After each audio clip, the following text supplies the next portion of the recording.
El Señor ha estado dando a esta casa, Cristo Plenitud, una palabra, una línea, ¿cierto?, de palabra. Y dentro de las cosas que nos ha dicho es que estamos en el tiempo del desposorio, porque el Señor está haciendo que avancemos, ¿cierto?, de la etapa de niñez a la juventud espiritual, ¿cierto? Y de hecho el 25 de septiembre, hace un poquito más de un mes, Pastor Anita hizo esta declaración, ¿cierto?, de Cantares 2:10. No sé si me pueden Cantares 2:10, ¿cierto? Que el tiempo de la canción ha llegado, con todo lo que esto implica. ¿Qué es el tiempo de la canción? Es el tiempo del cumplimiento de la palabra, de los propósitos del Señor en nuestra vida. Eso es el desposorio, cuando el Señor viene a cumplir sus promesas. Y esto, el Señor me hablaba de esto. El Señor me estuvo hablando de esto. Porque es un tiempo que también espiritualmente corresponde en términos tan amplios a Sucot, porque es un tiempo de cosecha, entendemos, ¿cierto? Es un tiempo de cosecha, es un tiempo de cumplimiento de palabra, es el tiempo de la boda cuando Cristo viene a buscar a su amada. Básicamente es un tiempo donde estamos tan cerca del gozo, la alegría por el cumplimiento de la palabra del Señor en nuestra vida, que Él me decía una advertencia. En este tiempo, que es similar al tiempo de la cosecha, donde hay tanta alegría, de enojo, ¿cierto? Fíjense la palabra, se alegrarán. Esta es la siguiente, la de Isaías 9:3, cuando dice, aumentaste la alegría, se alegrarán en ti, como se alegran en la siega. Hay una alegría en la siega, hay una alegría, ¿cierto?, en los tiempos de Sucot. Qué interesante, porque dice, porque tú quebraste su pesado yugo. La siguiente, su pesado yugo, como en el día de Madián. ¿Se acuerdan cómo fue en el día de Madián? Habla de, ¿cierto?, Gedeón. Fue por la fuerza de Gedeón, las numerosas tropas que tenía, la habilidad. No, fue Dios viniendo a hacer. Él pelea por nosotros, ¿cierto? Por eso es tan tremendo el Señor con nosotros. Pero en medio del festejo que viene, cuando el Señor viene a cumplir su palabra en nuestra vida, Él ponía pero, guarda tu dignidad, guarda tu dignidad. ¿Por qué? Porque en medio de la celebración es tan fácil, ya estando como en confianza, transgredir esos límites, olvidarnos como es el novio y está tan cerca, como Él nos ha dado la victoria, relajarnos y descuidar ciertos límites que Él ha puesto. Límites, me refiero en el sentido de la dignidad, de no traspasar. Buscaba lo que significa dignidad, habla de la grandeza, ¿cierto?, de la majestad. No olvidemos a quién servimos y de quién somos. Él es majestuoso, Él es primero en todo. Pero si Él me decía, debes que guardar la dignidad, y de esto se va a seguir hablando en otras predicaciones, es porque quizás la podemos afectar, no la de Dios, pero en nuestro proceder podemos meter mano y hacer que la presencia del Señor, que está moviéndose en nuestras vidas, de pronto eso deje de ser tan fluido. Y no es lo que queremos nosotros. Nosotros queremos un mover constante de Dios en nuestra vida. Y yo le preguntaba, ¿cómo hago para guardar la dignidad en medio del tiempo del desposorio? Y el Señor me hablaba de 3 puntos de los que vamos a hablar hoy. Primero, fíjate y respeta los límites que Dios en su soberana voluntad ha establecido. 2, reconoce en este tiempo que no ha sido por tus fuerzas, sino que ha sido Dios el que ha obrado y te ha dado la victoria, así que glorifícalo. Y 3, ama su voluntad siempre, aún por sobre la tuya. Vamos a conversar un poquito de esto, si Dios nos permita, ¿cierto? Porque como les decía, en medio del gozo, en medio de la celebración, de la victoria, del desposorio, existe este peligro, ¿cierto?, de traspasar la dignidad, como les sucedió. Y no estamos hablando de gente que odia al Señor, a impíos, ¿cierto?, que les dé lo mismo al Señor. Estamos refiriéndonos a gente que ama al Señor, a gente que ha corrido la buena carrera, que se ha sujetado, que ha recibido dirección del Señor, que ha sido usado por Dios, pero que en el último momento transgrede estos límites y pierde gran parte del mover de la presencia del Señor en su vida. ¿Por qué? Porque transgredió límites. Esto le pasa, vamos a hablar de dos personajes. Leyendo Isaías, ustedes saben, esta palabra la conocen, capítulo 6, el llamamiento del profeta Isaías. Dice, en el año que murió el rey Usías, y sigue, vi yo a Dios sentado en su trono y las faldas llenadas del templo, ¿se acuerdan? Pero él es llamado el año que muere Usías. ¿Pero quién era Usías? Usías era rey del reino del sur, de Judá. Usías fue un tremendo rey. Fíjense que su nombre significa Jehová mi fortaleza. Jehová es fortaleza, que fue una de las palabras que hoy día se declaró. Él es fortaleza. Hijo de Amasías, comenzó a reinar cuando tenía solo 16 años. Fíjense, declarado desde su nombre, Él va a ser mi fortaleza. Porque se imaginan ustedes reinando el tremendo reino de Judá a un niño de 16 años. No podía confiar en su fortaleza. Reinó 52 e hizo muchas obras buenas. Fue uno de los pocos reyes buenos. Ustedes saben que en el reino del norte fueron puros reyes malos, y en el reino del sur fueron buenos, malos, buenos, malos, malos, malos y algunos buenos. Y dentro de los pocos buenos está este rey Usías. Este rey reforzó, ¿cierto?, el ejército, construyó fortificaciones, pozos, ¿cierto?, adoró al Señor, pero no fue perfecto.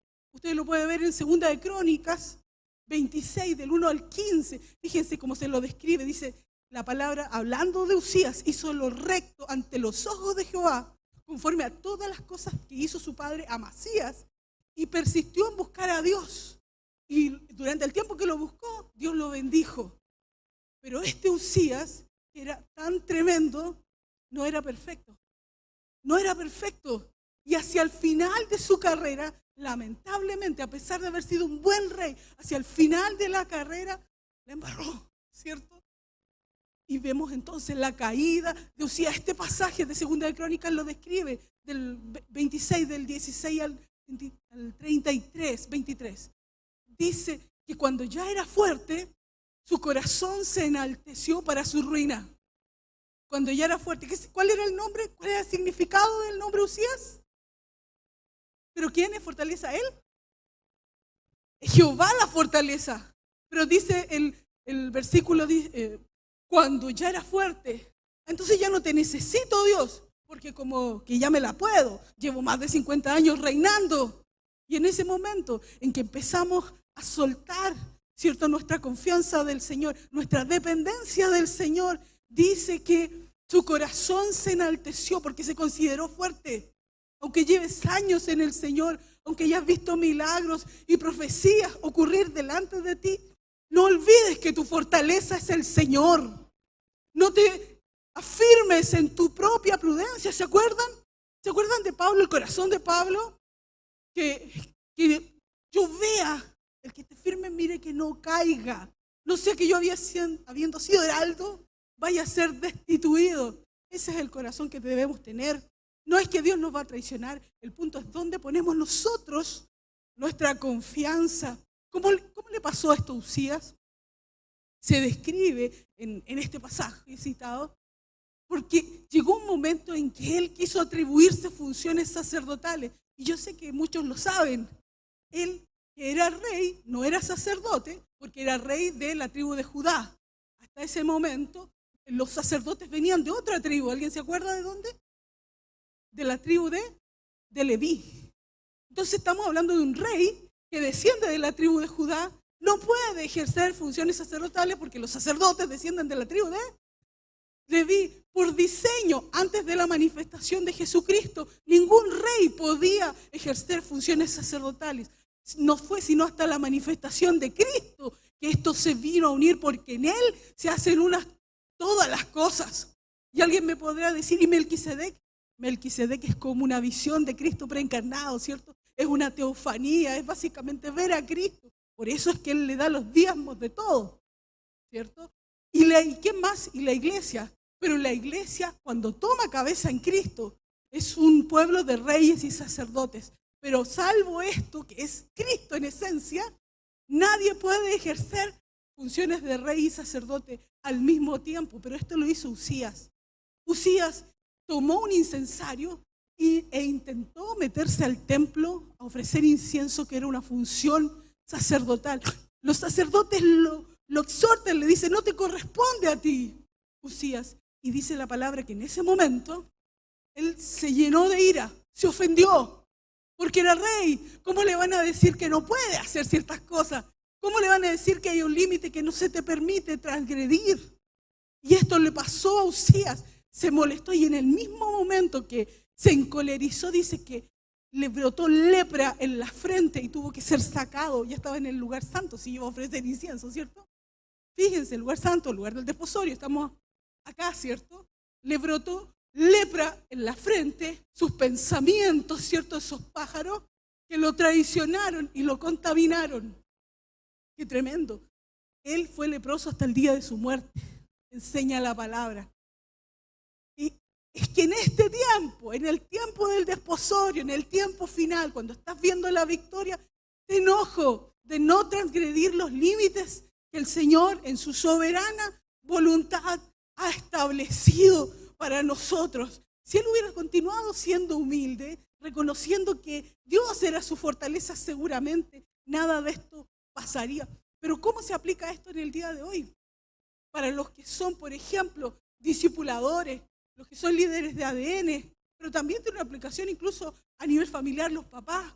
Uno no puede llegar por mucho tiempo de conocimiento de la Biblia, autoridad que tenga, e ir a ministrar a personas que son de otro discipulado, ¿cierto? A personas que son de otra iglesia. No puede ir usted y darle profecía, palabra profética, a gente que no es de su discipulado, porque usted está transgrediendo el límite de autoridad que Dios le dio. ¿Cierto? Podríamos verlo a contrario sensu. Si usted pertenece a un discipulado, ¿por qué le está pidiendo a otra persona que lo ministre? Que no es su discipulador, ¿cierto? Sería como que un papá fuera a querer disciplinar a un hijo del vecino, sin que el vecino lo supiera, ¿cierto? ¿Puede hacerlo o no puede hacerlo?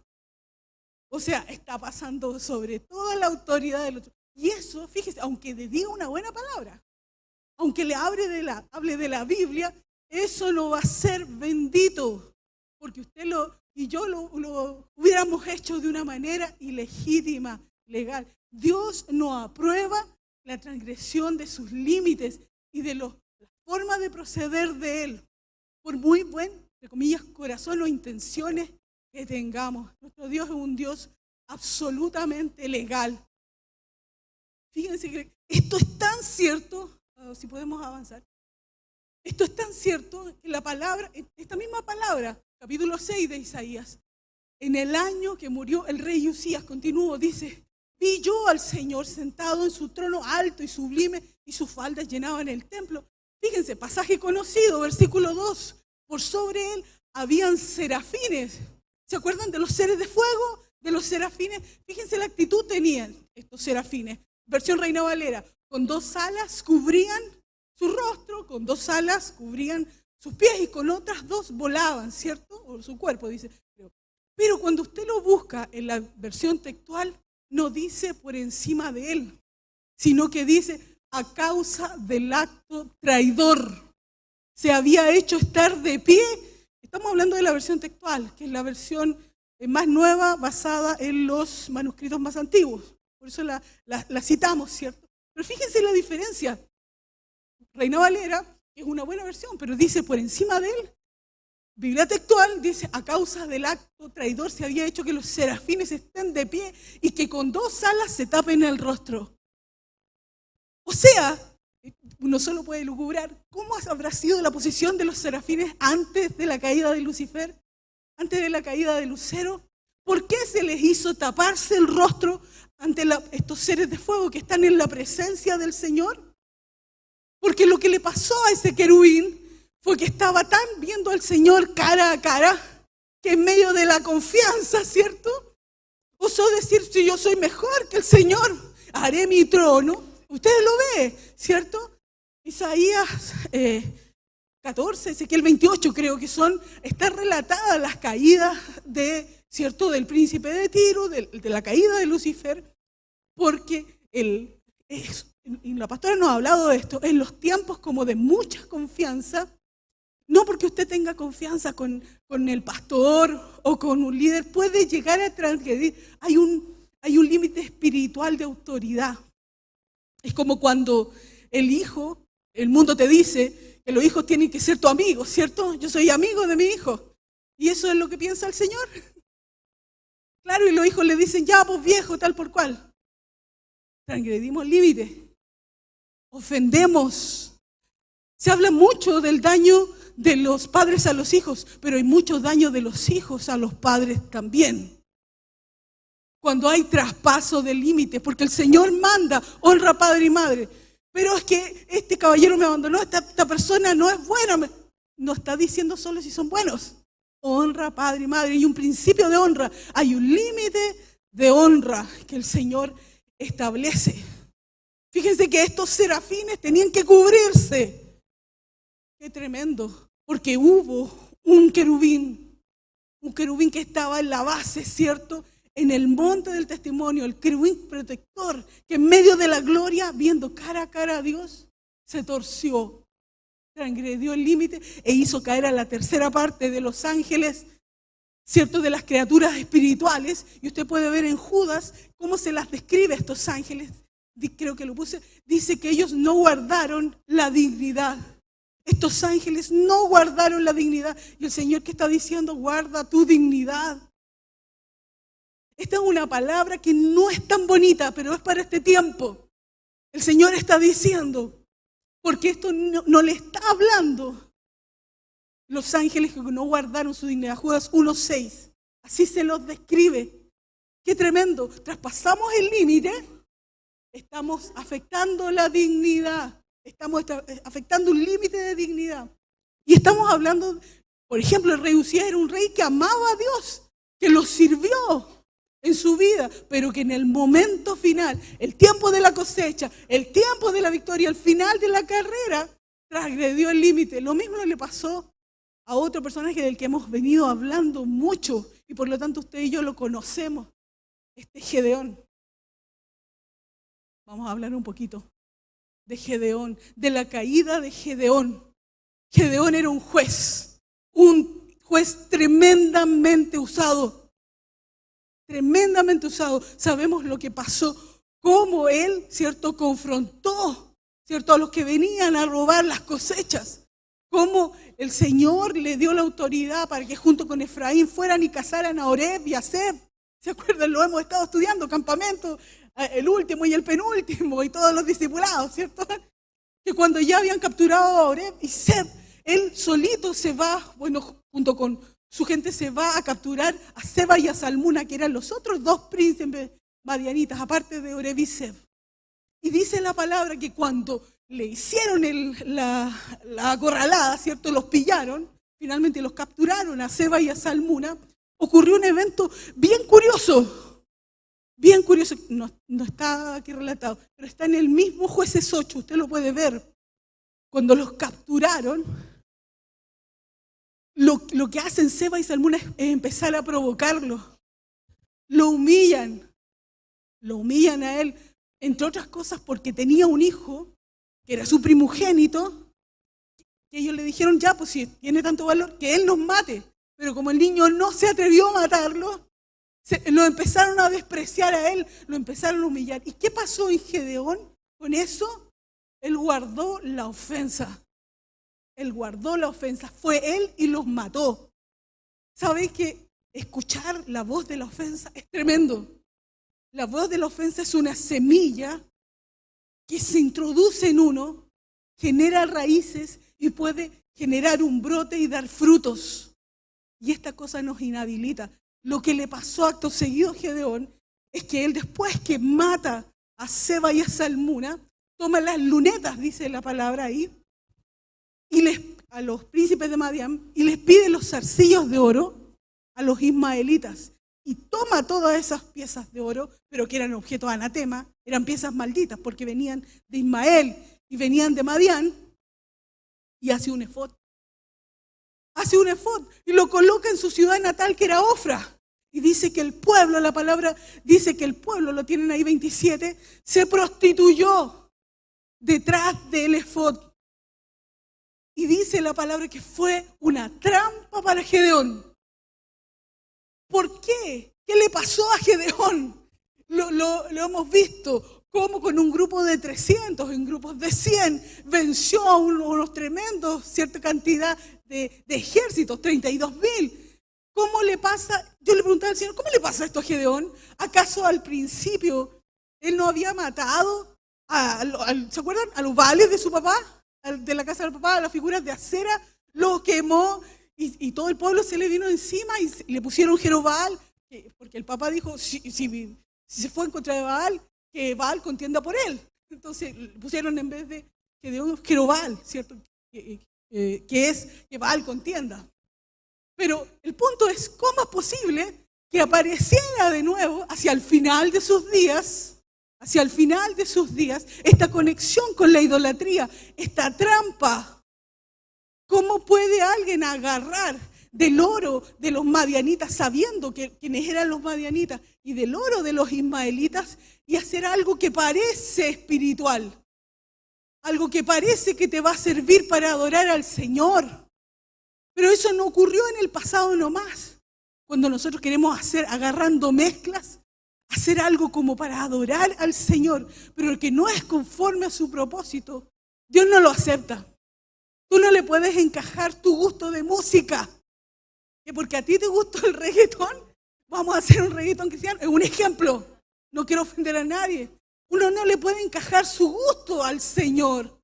Su forma de hacer las cosas es la adoración, es lo que Él quiere oír, de la forma que Él quiere oír. Y por último pregúntate, ¿esto pasa? ¿Esto que yo estoy haciendo? ¿Pasa la prueba en medio del lugar santísimo? ¿Señor recibiría esta adoración? ¿Ustedes creen que el Señor va a usar un efod que se hizo con oro de las lunetas, ¿cierto? Ishtar, la reina del cielo, de los camellos de Madián y los zarcillos de los príncipes y de la gente de Ismael, sabiendo que Ismael era un bastardo, perdón la expresión, espiritualmente hablando? Espero que contesté en esto, ¿cierto? Y pretender que eso sea usado para adorar al Señor. ¿Qué estamos haciendo? ¿Cómo transgredimos? Pero ¿por qué le pasó eso a Gedeón? ¿Por qué transó tanto Gedeón? Si íbamos tan bien, ¿cierto? Le pasó porque él dio oído a las palabras de los príncipes de Madián. Y sabemos que Madián es una tierra de maldición. Él oyó la maldición, él oyó la burla y eso se injertó como una ofensa. Cada vez que nosotros comenzamos a mantener ofensas sin tratar en nuestra vida, estas cosas no quedan ahí simplemente. Sacan patitas, sacan raíces, brotan y dan frutos. Esto pasó rápidamente y en el caso de Gedeón lo reconectó con la iniquidad idolátrica de su casa. Qué triste, habiendo corrido una buena carrera, Gedeón, 100 puntos, ¿cierto? Habiendo sido el cortador, el que iba. ¿Se acuerdan del principio de Gedeón? ¿Cómo le llama? Varones esforzados y valientes. El llamamiento de Josué. El llamamiento de Josué que iba a agarrar Gedeón generaciones después, porque no hubo traspaso. ¿Sabe lo que le pasa a Gedeón? Después que hace esto, dice que la tierra descansó solo 40 años, su tiempo, su generación. Y que a pesar que él tuvo, dice la Escritura, 70 hijos, ninguno de ellos heredó esta bendición, porque uno de sus hijos mató a todo el resto. La bendición no se traspasó. Él queriendo agarrar la bendición para heredar la que no heredó, Josué en el último momento cae en la trampa. Cae en la trampa y traspasa. Es bien serio la ofensa, estoy diciendo. Este es uno de los puntos que me decía el Señor y por eso el tema se llama inofendible. Guarda tu dignidad, porque hay algo que se siembra con la ofensa. Nosotros no podemos pretender, ¿cierto?, conservar o guardar el derecho a reclamar justicia por el daño que nos han hecho y pretender seguir sirviendo al Señor. y estar en comunión con Él, porque a la larga esto va a ser una trampa para nosotros.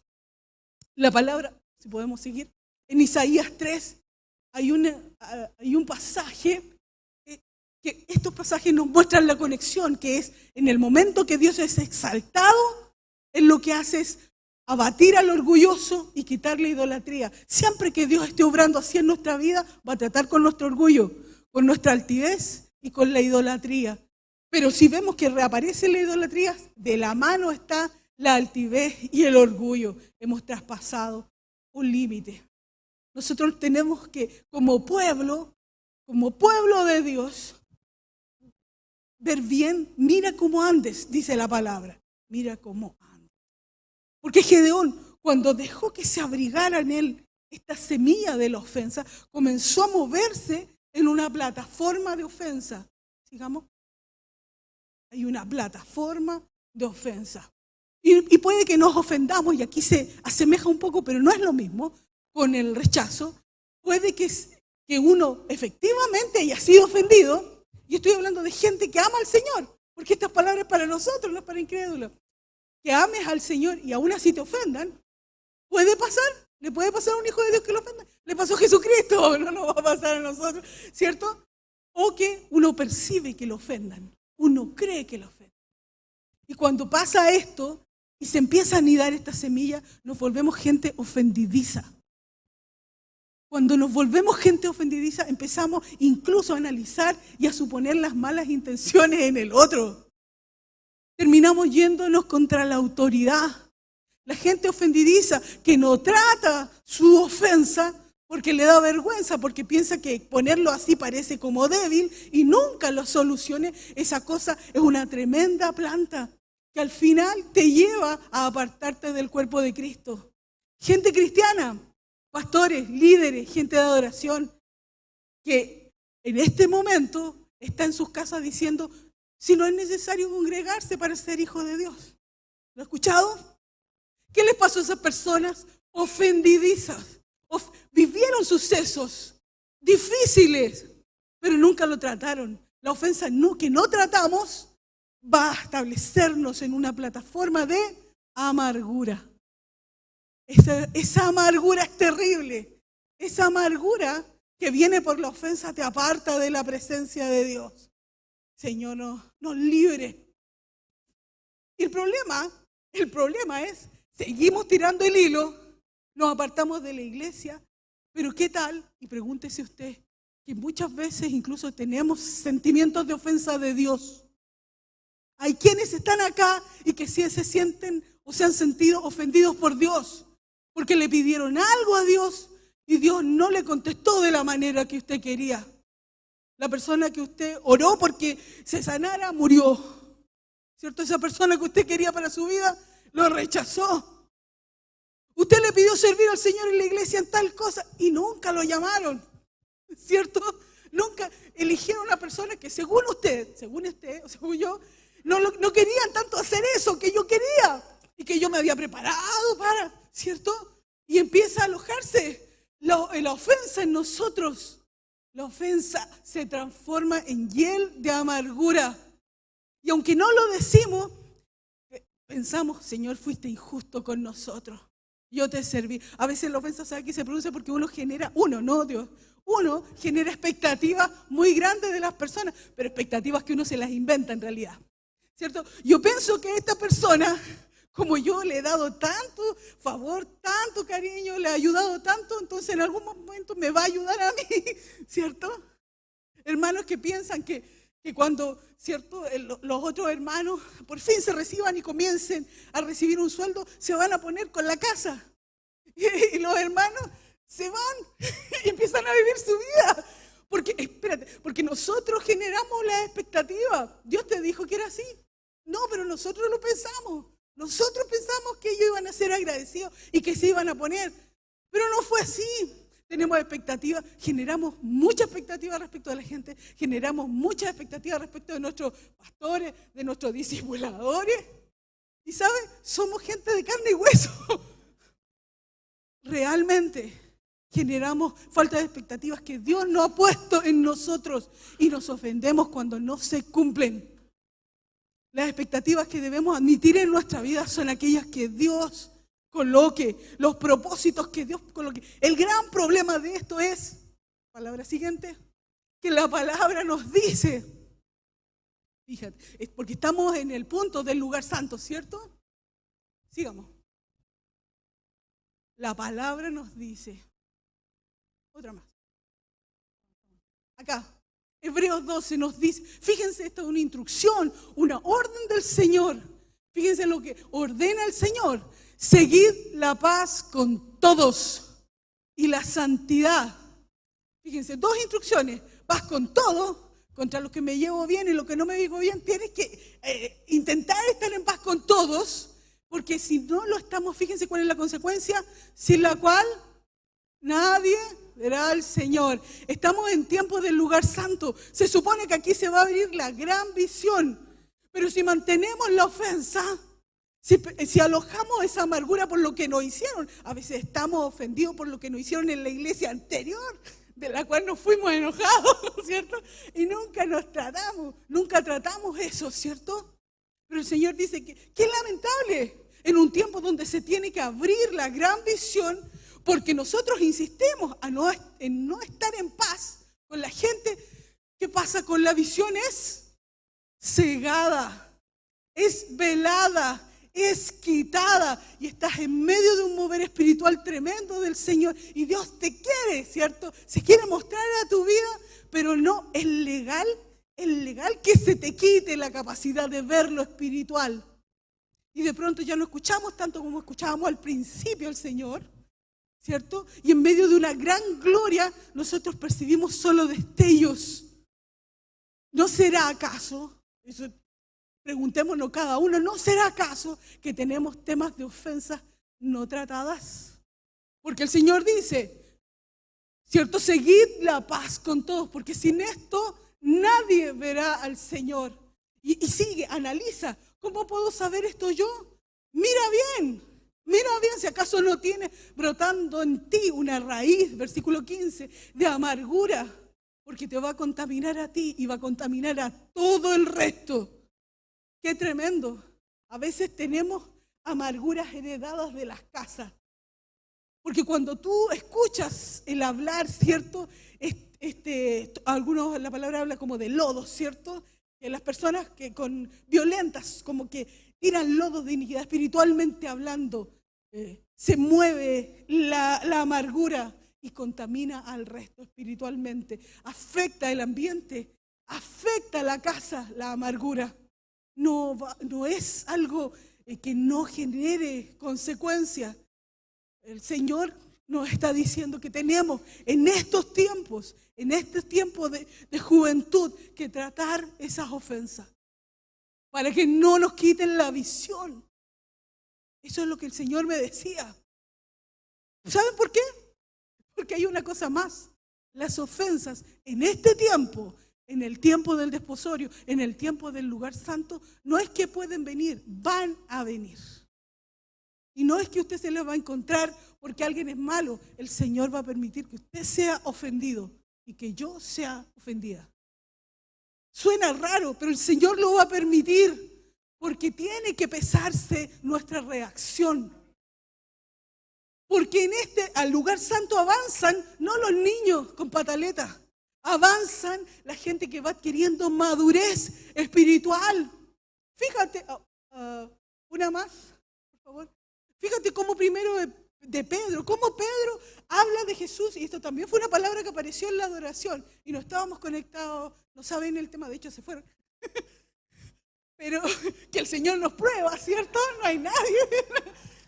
Pero yo estoy entregando la palabra que el Señor dio para este tiempo, así que si usted está acá y yo estoy acá, porque la palabra es para los dos, ¿cierto? Y el Señor dijo, fíjate cómo Pedro describe a Jesucristo. Es la principal piedra del ángulo, es la piedra que los edificadores suelen desechar, pero que es la cabeza, el fundamento de la construcción, pero al mismo tiempo es piedra de tropiezo. roca que te hace caer. En este tiempo, en el lugar santo, Jesucristo se va a conformar en una piedra que nos va a hacer caer. Es difícil aceptarlo. Van a venir situaciones donde el Señor va a permitir que tú y yo seamos quebrantados, que tú y yo seamos ofendidos en este tiempo. Y te digo, firmado, es 1000 veces mejor caer sobre Jesús que rebelarse, amargarse y que la piedra no cortada con mano de hombre venga sobre ti, caiga sobre ti y te despedace. ¿Por qué? Porque el Señor de todas maneras se va a encargar de despedazar nuestro orgullo. Lo va a despedazar con la ayuda nuestra o lo va a despedazar haciéndonos picadillos a nosotros. ¿Cómo tratas con la ofensa? ¿Cómo tratamos con la ofensa? Como que no queremos hablar del tema. Hemos permitido que sea un fundamento en nuestra vida. ¿Cómo somos con las ofensas en familia? La ofensa en nuestra vida se ha transformado como una roca en la plataforma donde eres probado, como esa tabla donde los nadadores se impulsan para saltar. Porque eso es la ofensa. El Señor permite que eso es la ofensa. La ofensa es el test de madurez para los que están pasando del atrio al lugar santo, para los que se quieren desposar, porque no se desposan los niños inmaduros. Se desposan, ¿cierto? Los jóvenes que están alcanzando grados de madurez. Es tan interesante porque, ¿se acuerdan lo que hemos visto? Oreb y Zeb, los madianitas, en el actuar en el lugar santo. ¿Se acuerdan de cuál era la acción del cuervo? ¿Contra qué se iba el cuervo? ¿Qué es lo que sacaba? Los ojos. Y estamos hablando precisamente de esto, ¿cierto? Que si no estamos en paz con todos, ¿cierto? Que si no procuramos nuestra santidad, entonces no vamos a poder ver. Hay una relación, ¿cierto? Como que cuando hacemos esto le dejamos la puerta entreabierta también al cuervo, no solo por los vacíos generacionales, que además están, ¿cierto? Sino porque le abrimos la legalidad a la ceguera. Alguien ahí habló de velo, ceguera. Pero ¿cómo trata el Señor con la ceguera? A propósito de esto de que Él se va a encargar que seamos ofendidos, no destruidos, pero ofendidos, para que nosotros veamos cómo reaccionamos, nosotros mismos lo veamos. ¿Ahí tenemos la palabra? Sí. El pasaje de Marcos 8 y de Juan 9 habla del mismo episodio, a pesar de que son distintas perspectivas. Fíjense cómo lo describe Marcos 8. Está hablando de un ciego y para sanar su ceguera, Marcos 8 dice que le escupió en los ojos. Señor, sáname. ¿Se imagina usted? Usted va a pedir. ¿Y qué más humillante para un ciego que le escupan en los ojos? Juan 9 no la arregla mucho más porque dice que lo escupió en tierra y el Señor hizo una mezcla del escupitajo con la tierra y se la puso en los ojos. Y después lo manda al estanque de Siloé, ¿cierto? Para que se lave, al estanque del enviado. Pero dígame si no es humillante. Te escupe los ojos, te pone saliva, como sea con tierra en los ojos. No es suficiente que yo sea ciego, pero lo ofende y se queda esperando a ver si él va. El ciego no se da cuenta porque está ciego en ese momento, pero él se queda esperando a ver si el ciego va al estanque de Siloé y el ciego va y recupera la vista. ¿Por qué? ¿Por qué recupera la vista? Porque no se ofendió, no alojó la ofensa. Y este tiempo es así. Usted va a tener la oportunidad de ser ofendido. Dios lo va a permitir. No digo que andemos como ya, oféndanme. No, porque el Señor se va a encargar de hacer venir, no lo vamos a poder evitar, ¿cierto? Pero en el momento eso, el Señor nos va a estar pesando. Usted va a estar así súper justo de tiempo. Eso me pasó el viernes en el banco. Y se le van a colar varios adelante. Y le confieso que yo no de muy buena gana noté esa reacción, esa cosa, porque no tenía muy buena, porque no se veía además tan discapacitada la persona. Y yo al tiro empecé a pensar, ¿harías eso si tuvieras a Jesús al lado tuyo? ¿O acaso no dirías, no pase nomás, señora? Porque, ¿cierto? Y esto es un detalle, porque muchas veces nos consideramos mucho mejor o mucho más superados, ¿cierto? De lo que realmente somos. Tiene que venir la ofensa, tiene que venir el apriete en este tiempo del lugar santísimo. ¿Sabe para qué? Para que aparezca el fruto, porque el árbol se conoce por su fruto. Y es un tiempo de cosecha. En este tiempo vamos a dar frutos. Es tremendo, porque el Señor está esperando para ver cuáles son esos frutos. Qué tremendo. Hay una forma, antes de eso, hay una forma de tratar y de evitar ser ofendidizo.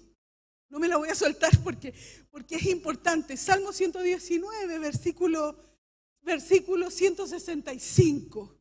Mire, fíjense lo que dice. Versículo 165 dice, mucha paz tienen los que aman tu ley.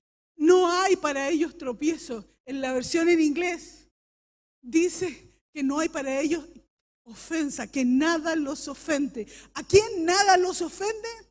A los que aman su ley. Pero no es la ley de Torá, de aprenderse las cosas de memoria, sino como lo conversábamos en el retiro pasado, la ley se define jurídicamente como la manifestación de la voluntad soberana. Cuando tú amas la voluntad soberana de Dios, que es la ley, así definimos la ley, la voluntad soberana de Dios. Cuando tú amas la voluntad de Dios por sobre tu voluntad, aunque tú estás viviendo una situación terrible, injusta, inexplicable, y tú entiendes que esa es la voluntad de Dios para ese momento y que todas las cosas les ayudan a bien a los que, ¿cierto? Conforme a su propósito, su llamado, hermano, ¿cierto? Entonces no te ofende. Entonces no te ofende, entonces no te revela. ¿Por qué? Porque amas más su voluntad que lo que tú preferirías. Su voluntad más que mi voluntad. Esa es la llave para no ofenderse, para no ser personas que alojen esa amargura. Y nosotros realmente tenemos que examinarnos si dentro de nosotros hay amargura. Porque como les decía recién, este es un tiempo donde va a venir la ofensa, que es un tiempo además de cosecha, donde vamos a dar fruto, donde se va a mostrar lo que hay dentro, esa raíz de amargura.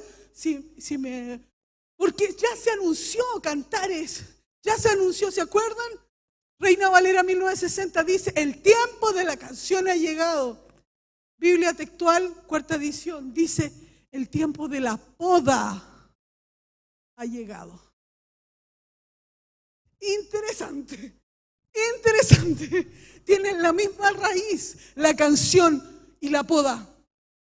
Tienen la misma, pero parecen tan distintas, ¿cierto? Yo prefiero la canción, dirá alguien, ¿cierto? Cantamos. Pero viene el tiempo. ¿Por qué el tiempo de la poda, Señor? ¿Por qué el tiempo de la poda? Porque ahora van a nacer los frutos. Y si tú ves saliendo, no una manzana bonita, sino una cosa media venenosa, entonces tienes que ir y podar. Ir y podar, ¿cierto? Porque quiere decir, eso te va a indicar las reacciones. Los frutos son las reacciones. ¿Cómo reaccionas tú en medio de la presión? Te sale el garabato que hace tiempo que no decía, o lo piensas, o lo maldices en el fondo de tu corazón. ¡Oh, este fruto! Hay que podar. Pero no solo podar, sino preocuparse de sacar, ¿cierto?, la raíz, la sustancia que provocó ese fruto. El tiempo de la poda ha llegado. ¿Sabes lo que te cubre en este tiempo? Te cubre la humildad del Cordero. El ser inofendible. Yo buscaba, porque cuando empecé a buscar esta palabra en el Señor, y en un momento creo que escuché la palabra inofendible. ¿Qué? Inofendible. Y me fui a buscar qué es inofendible. Y sabe que encontré en el diccionario, primero no la encontré en la RAE, lo encontré en otro diccionario que dice que es una expresión obsoleta, es decir, que ya se ha dejado de usar, ¿cierto? Y que significa que la persona no es capaz de ser ofendida. Es alguien que no puede ser ofendido. ¿Y qué? Yo digo, qué contemporáneo de la sociedad actual, donde ya es obsoleto el tener la capacidad para que nada te ofenda. Pero el Señor está diciendo, yo les doy la capacidad para que nada los ofenda. ¿No les suena eso a Jesucristo? ¿Cierto? ¿No les suena al Salmo 91? Va a ir conmigo en el valle de sombra. Y nada, ¿cierto? Nada te ofenderá. ¿Por qué? Porque has comprendido y amas su ley, su voluntad, por sobre tu voluntad. Señor, si es tu voluntad, que hasta aquí lleguen mis días, yo preferiría que fuera distinto, pero amo tu voluntad, hágase tu voluntad. Ese no es Cristo en la cruz. Ese no es Cristo en la cruz. Pero cuando nosotros insistimos en sentirnos, agarrarnos a la ofensa, pero es que me tiene que hacer justicia y lo tengo que ver sufrir, ¿cierto? Esa persona que me hizo tanto mal. Porque a veces no basta con que le llegue la justicia, queremos ver la justicia, ¿cierto? Si insistimos en eso, estamos negando la efectividad del perdón, ¿cierto? Y estamos reclamando justicia. Señor, a alguien le he dicho, ¿te gusta la justicia? A mí también. Pero va a haber justicia para ti también. Qué tremendo, qué tremendo. Es juicio, 100%. Creo que tenemos que examinarnos cuando somos personas muy enjuiciadoras. ¿Qué sale? Ese fruto está en nuestra lengua. Amargura hay que tratar con la ofensa, porque este tiempo es para los inofendibles. Este tiempo de la cosecha está hecho para gente que no se ofende. Tiene que ser tratado el corazón ahora en la tierra. ¿Ha escuchado usted que en el cielo hay calles de oro y mar de cristal? Si no tratamos, por ejemplo, con la codicia, ¿qué? Vamos a llegar allá y vamos a empezar a agarrar pedazos de pavimento. Cada uno, ¿cierto? No, esta cosa se tiene que tratar en la tierra y la tienes que podar tú y yo tengo que podar mi arbolito, mis frutos.